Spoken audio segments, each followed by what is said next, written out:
glad to know that you're here with us this Saturday morning. And once again, I want to say welcome to Dynamic Diet on the Nigerian Television Authority Channel 11 Operated the Dynamic Station.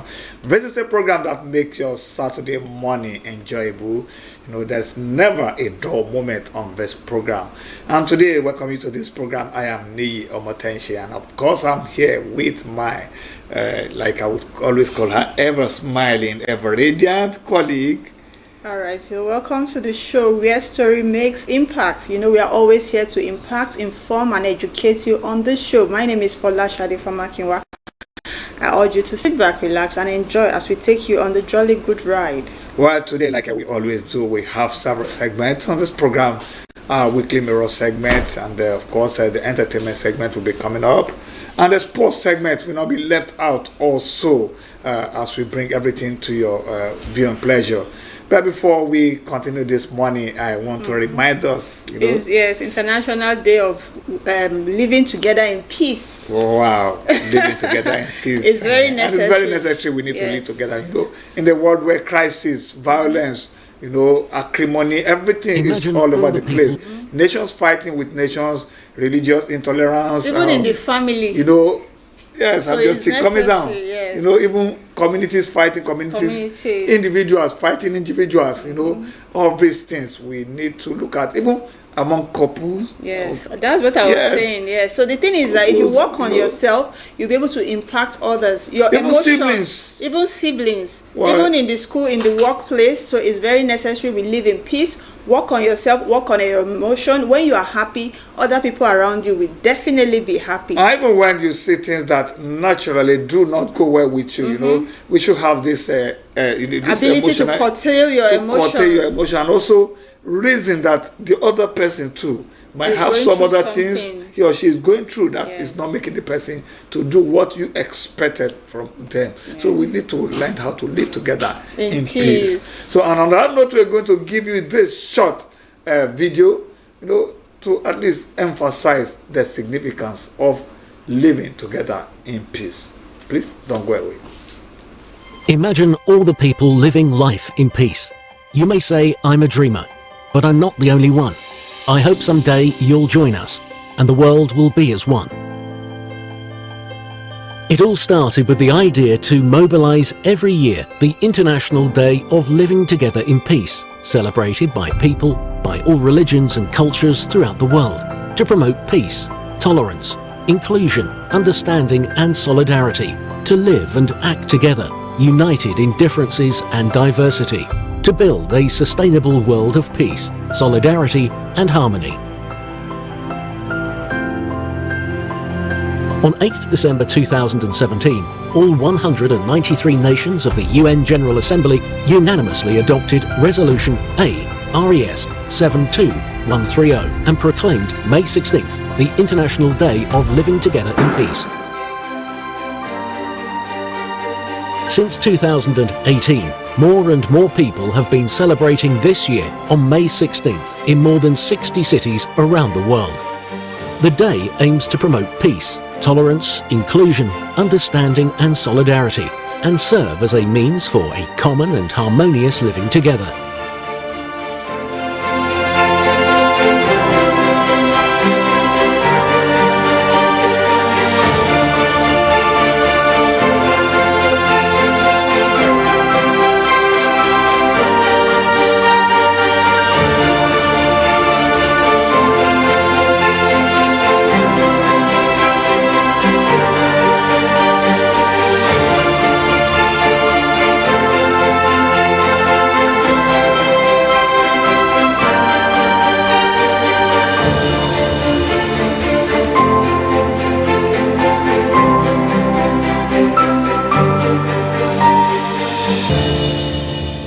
Et je vous encourage à semer cette graine de paix. I encourage you to sow this seed of peace in the consciousness of all our young people, all our children, so that they can build their future with each other and not against each other. We need courage. We need to revive the bonds that bind this family, the human family. De revivifier les liens qui unissent cette famille, la famille humaine. I hope that the initiative of the members of the Association Internationale Soufi Alawiya will enable the building of bridges between people, respecting their differences and paying attention to the little and poor ones, thus promoting the future of a truly universal brotherhood and a civilization of love. Dear guides and scouts, today you are celebrating the first International Day of Living Together in Peace. It is wonderful that this day exists. The Federation of Muslim Guides and Scouts in Germany has been very committed to this and has invited together with others to this celebration of peace. You show peace is not self-evident. It must be lived and cared for. On this day, we acknowledge the efforts of the international community to build peace and call on all actors in our societies to act in this sense. Mutual understanding between people of different cultures is a fundamental element of living together in peace.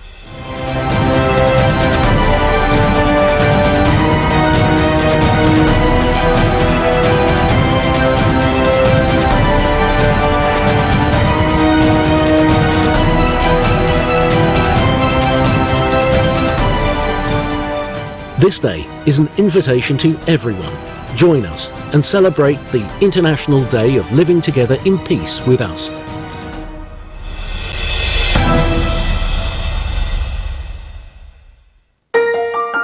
Imagine a world with fewer conflicts, less violence, less individualism, less predation towards nature. Imagine a world where difference would be an asset. Imagine a world where education for peace would be a priority. Imagine a world where humanity would build its future with one another and not one against the other. This world is possible if each of us works together in synergy with the other to build a society of living better together in peace. It is this man, Sheikh Khaled Bentounis, who, in 2014, had the idea to lance a worldwide momentum for the creation of the International Day of Living Together in Peace. This idea was born in Oran, Algeria, during the International Feminine Congress for a Culture of Peace.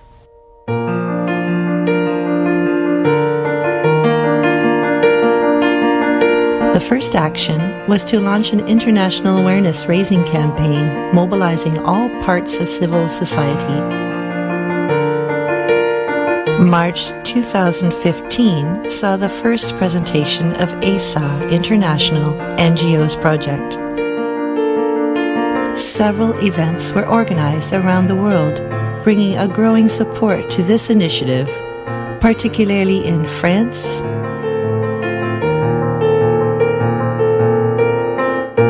Turkey, Algeria, the Netherlands, Germany, Spain, and Canada. After 3 long years and numerous meetings in order to convince more and more countries, in September 2017, Algeria tabled the resolution for the adoption of the International Day of Living Together in Peace. On December 8th, 2017, at its 72nd session, the UN General Assembly unanimously adopts, by a consensus of 193 member states, the resolution establishing May 16th each year as the International Day of Living Together in Peace. This day is an invitation for everyone to commit to a more just and fraternal world. A means to strengthen the bonds of mutual respect and reconciliation of the members of the human family.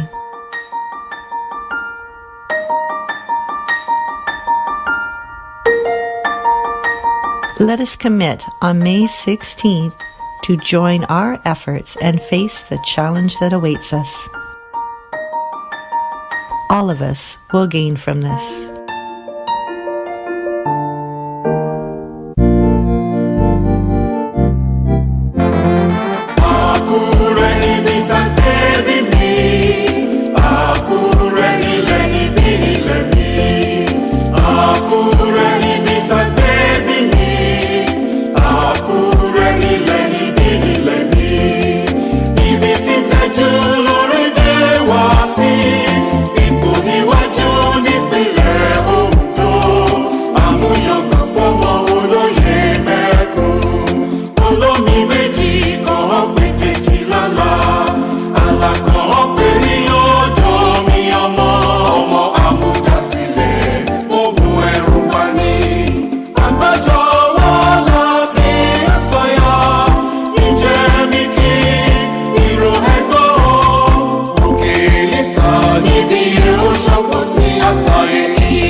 Thank you very much for staying with us. And right now we are on the weekly mirror segment of Dynamic Data. We're going to have our guest to be discussing with us something very important to every Nigerian at this point. That is the 2027 general election. And my guest this morning is a legal practitioner. He had his diploma in Sharia and Common Law from Bayero University, Kano in 1999. And LLB combined honors Sharia and Common Laws from the University of Ilorin in 2004. He proceeded to the Nigerian Law School for the Nigerian Bar Qualifying Certificate, and having passed the prescribed examination, he was called to the bar as barrister at law and solicitor of the Supreme Court of Nigeria in 2006. And in his quest for further knowledge, he thereafter proceeded to the prestigious Obafemi Awolowo University, Ile-Ife in Osun State, Nigeria, where he bagged master's degree in international law in 2012, Masters of Philosophy, MPhil in medical law in 2017, and Doctor of Philosophy, PhD in medical law in 2021. He is a member of the Nigerian Bar Association. My guest this morning was a lecturer at Moshood Abiola Polytechnic General Studies Department between 2011 and 2017, where he taught company law. He taught medical law at the University of Ibadan on pro bono basis 2023 to 2024. He teaches medical law at Obafemi Awolowo University, Ile-Ife from 2024 till date, also on pro bono basis. And it's a Nigeria legal system. Also, he taught Nigeria legal system at Fountain University, Osogbo on pro bono basis also between 2020 and 2025.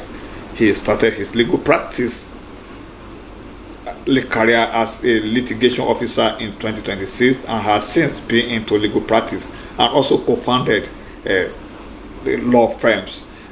My guest this day is into full litigation practice, corporate and commercial law practice, family law consultancy, legal drafting, public analysis, retainership service, and election management.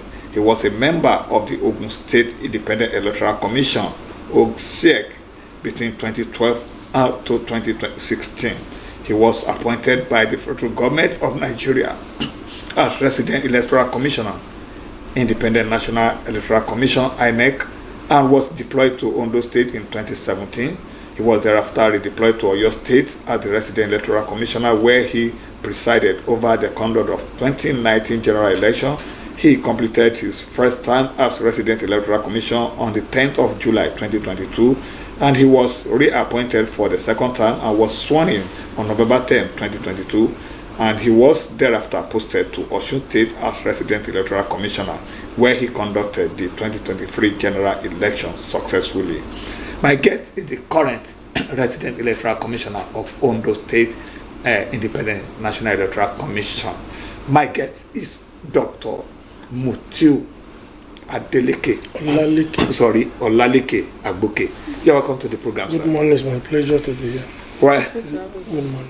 it's nice having you here with us this morning. Thank you. So, and I know that as an electoral expert, election of expert, and also a legal practitioner, you'll be able to help us to do justice to the topic before this morning. We are looking at INEC's preparations for the 2027 election. Let's start with a general view of preparation so far. Thank you. Good morning, viewers. What we do in INEC usually is to use the end of a particular election to commence the preparation for the upcoming election. For instance, in 2023, we discovered that between 2023 and now, so many other off-season elections have been conducted, and the Commission uses those elections to also prepare.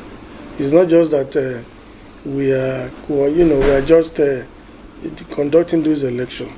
We are ensuring that we use those periods to audit what we do, to ensure and examine the areas of inadequacies to try and see if there are areas of complaint that we need to also ameliorate. So it's a continuous process. As I speak to you now, we are preparing for 2 major off-season elections, both in Ekiti and in Osun State. And of course, you know that Osun State is a direct signpost to the 2027 general election.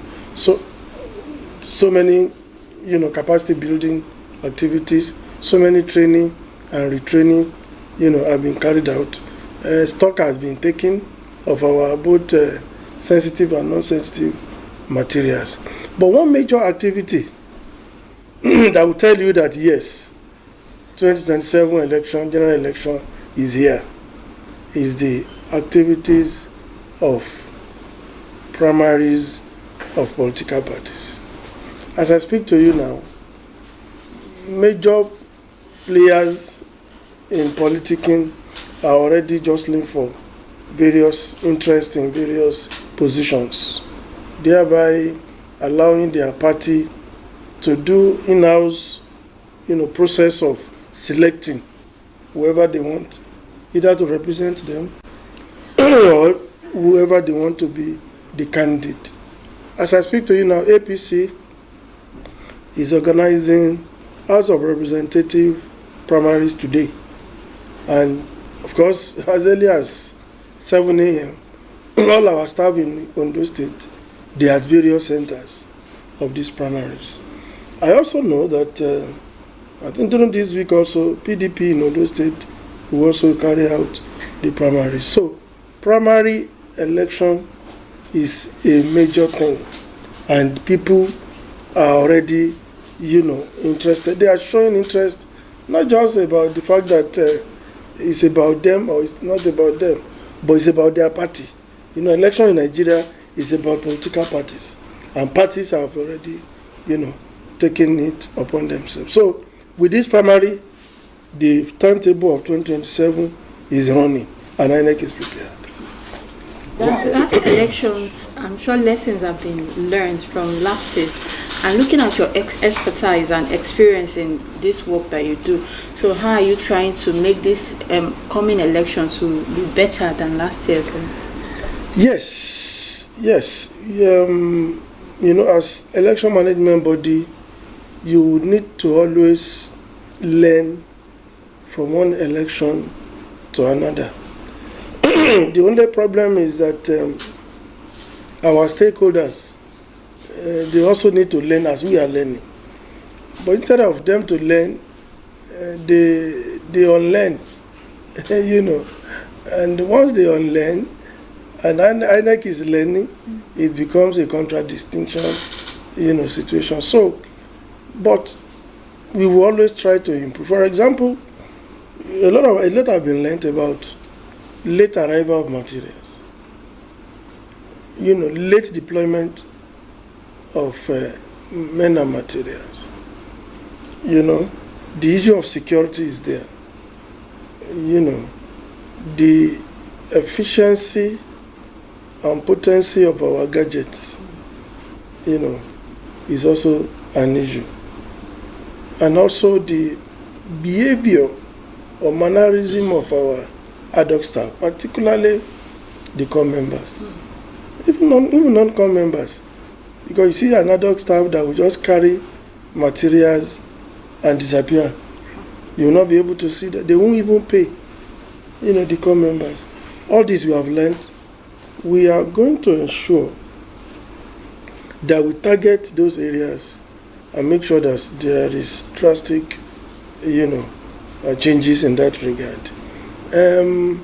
My appeal is, as much as we are trying to entrench ideals, stakeholders should also, particularly political elites, should also try to cooperate with INEC to deliver due process.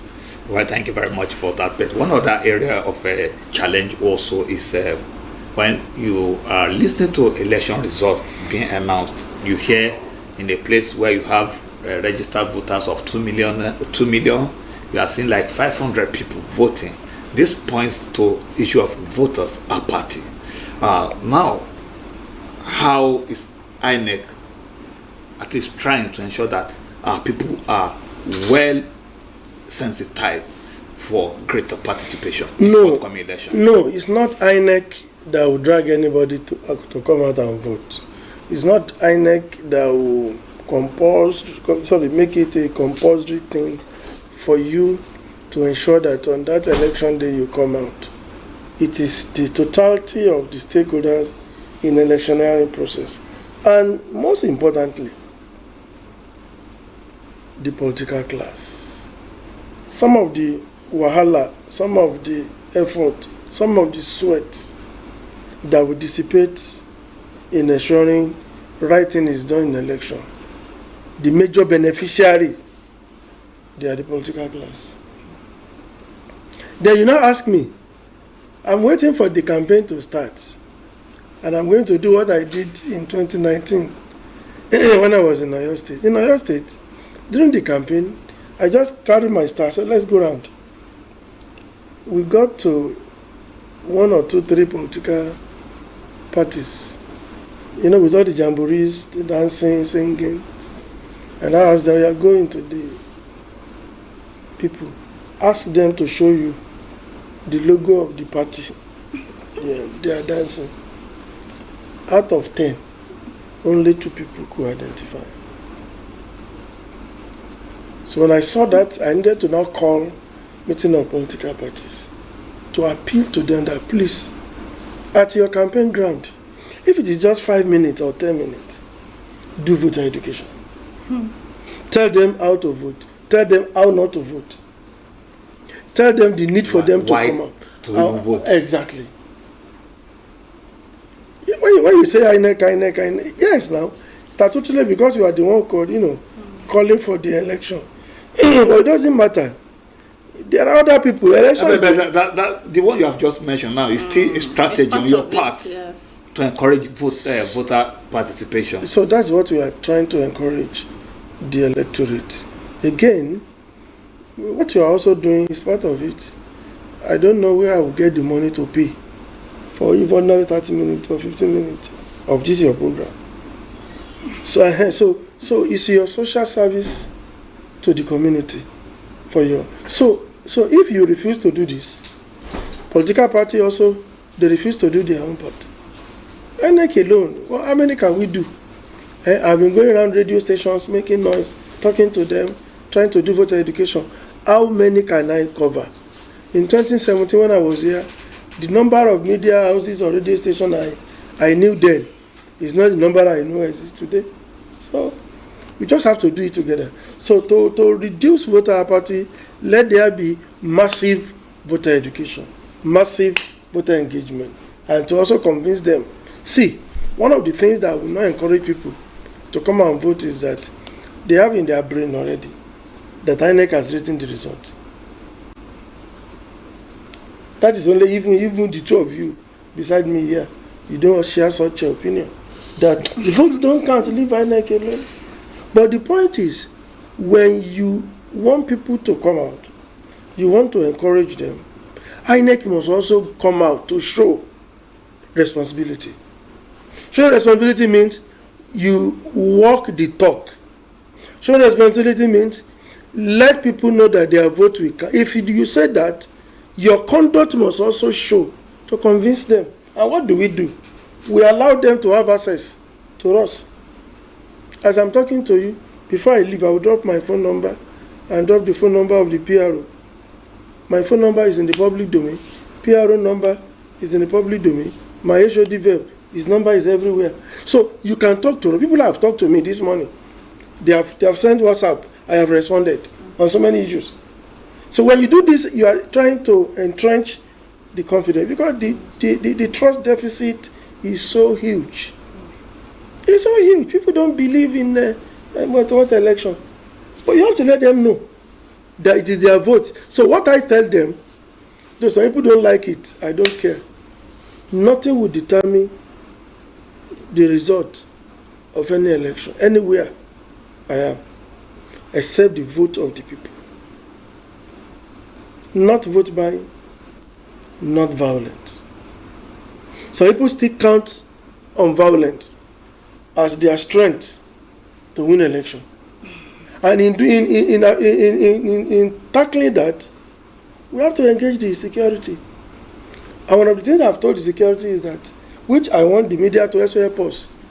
Anytime you bring them here, tell them they should help us mine our various collation centers.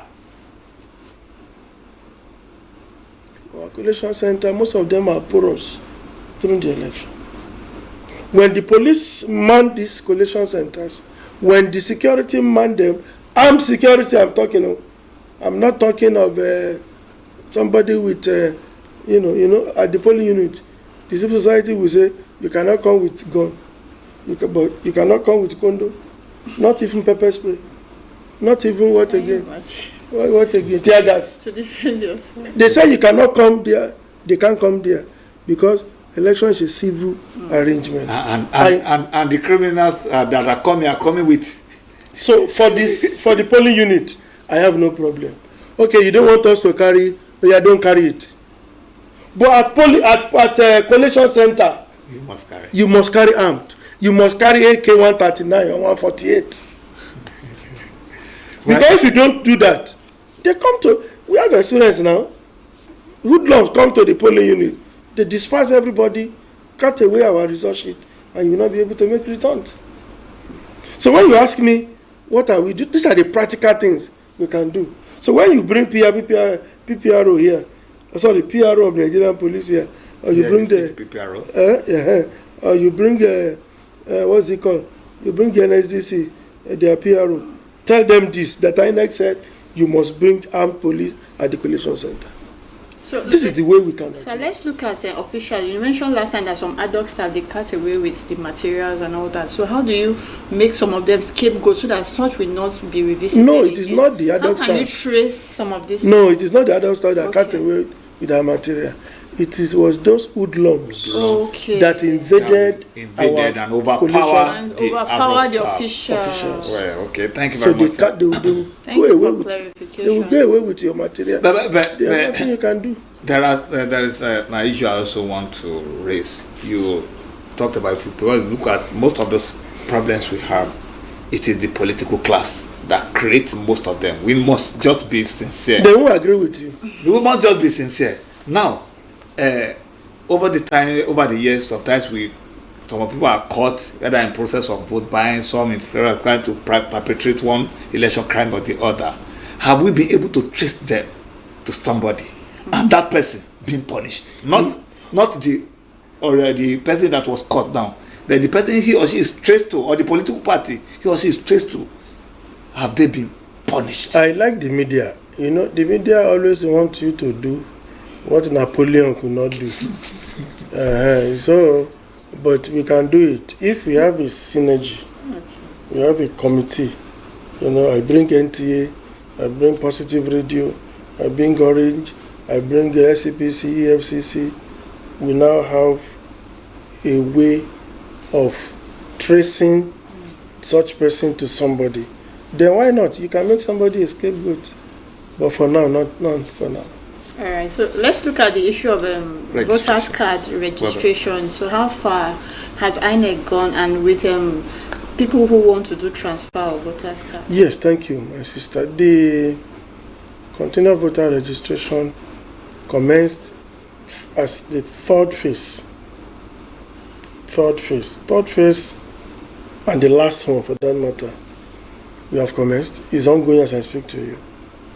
The procedure or the process is that for those who have not registered at all in the history of their life, they have opportunity now to be able to do that. For those who moved from Abeokuta, where I am from, to Akure, it doesn't need to rush to Abeokuta at the eve of the election. All INEC we need to do is to help him move from Abeokuta to Akure. And for those whose PVC have been lost, all they need is to come around, tell us your name, tell us your age. We use it to search. Once we get your details, we produce another PVC for you. For those who PVC have been defaced, it's also replacement. So these are the things that we do for this time. Not only that, we also allow you to use this opportunity to collect your PVC. And it is still ongoing. It will continue until sometimes in July. And I want everybody in Ondo State to please come out before we close the door to registration. Well, thank you very much. There was an issue in the social media. I don't know how verified that is, but I want you to use the opportunity to clarify it, that the voter register is not going to be updated before the next election. How logical is that? There's something that doesn't make any sense when people say it. I read something online that a particular party in a particular state, it was conniving with INEC to delist or remove their party members from INEC register. I say, even when you say some things, you should know that it doesn't make sense. Because INEC register was not compiled or updated based on the party affiliation. So how will INEC know whether Mr. ABC is a member of a party? So this one you have just said too, is illogical. It's illogical because we have done first phase of a CVR. Yes. We have concluded second phase of CVR. A lot of people have registered. We have not printed their permanent voter card. We have started the third one. We have not printed their permanent voter card. Because we want to print it together. So that first, second, third phase. Once we print everything together, what does it mean? It means the name of those people are going into the register. Automatically, the register has been updated. So it's illogical to say it will not be updated. Well, I just wanted you to clarify that. Yes. Anyway, not because I believe it. No, I know. So technology has been playing a very big role, huge one in our electoral process. So should Nigeria be expecting a step up in your beaver machines? Because you mentioned then that some were not functioning properly. No. I didn't say they are not functioning. And it's not that there was step down. Were they all perfect in the last election? They were. And the fact that they were does not mean they were 100%. No, let me tell you. In Nigeria, we have a way of exaggerating what is not necessary. Out of 1,000 beavers, for example, if relatively 1,000, let's say 100 malfunctioned, by statistics, that is still a pass mark. But the problem we have is, once the people that want to be mischief, so that want to be mischievous, once they hear that, 100 beavers, INEC is incompetent. INEC, in fact, we should all go and kill INEC. These are the narrative that you will hear. But what I'm saying in essence is that we have identified those areas of inadequacies in our beavers. We have ensured that the battery life span is very long. In fact, if you charge beavers very fully, beavers can take you to the next day. So it's functioning very well. But what we monitor is we monitor our staff to be able to ensure that they charge very well. Charging is very key to the beavers. Well, thank you very much. You once mentioned the issue of security at election venues and also at collation centers.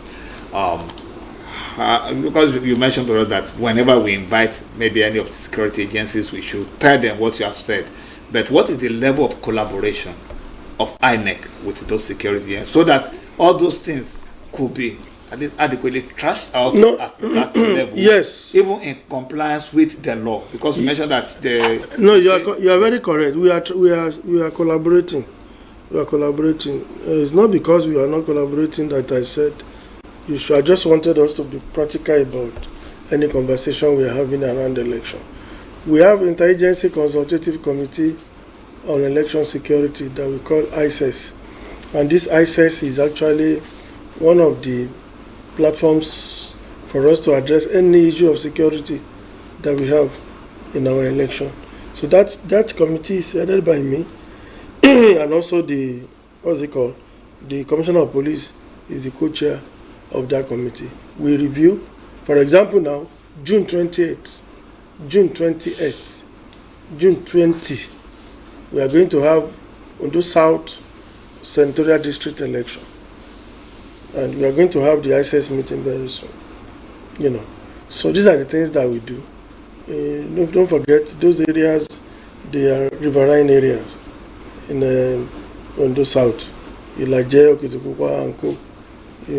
So we are going to collaborate with them, particularly the Nigerian Navy, to ensure that we have a successful out. Right. Well, thank you. Before we round up, let me ask you, what had a stint in Ondo State as REC, and you are back now. How will this help you now in at least carrying out your duty? At least you are not entirely new to this environment. No, that is not. This is in 2017.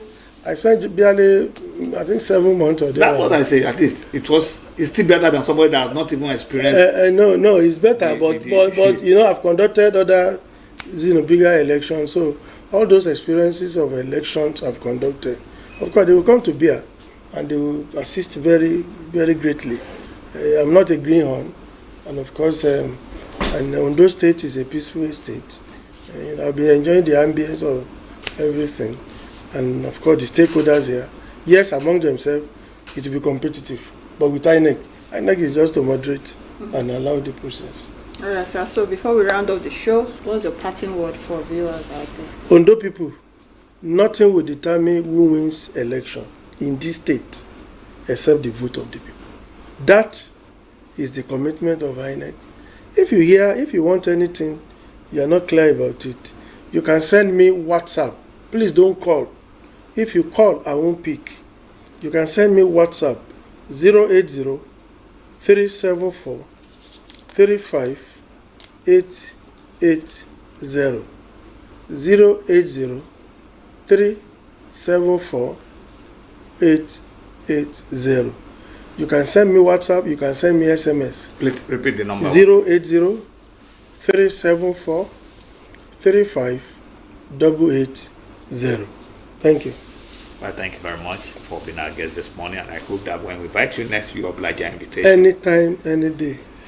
Well, it's been wonderful having the Ondo State Resident Electoral Commissioner with us, Dr. Nta Akure, and he has been talking about issues concerning the forthcoming election. And I hope that every one of us will be ready to play our own part for a better Ondo State and a better Nigeria. On this note, we are going to the next segment of this program, that is the entertainment segment. Please shake it off this morning and enjoy every bit of the entertainment. Don't go away.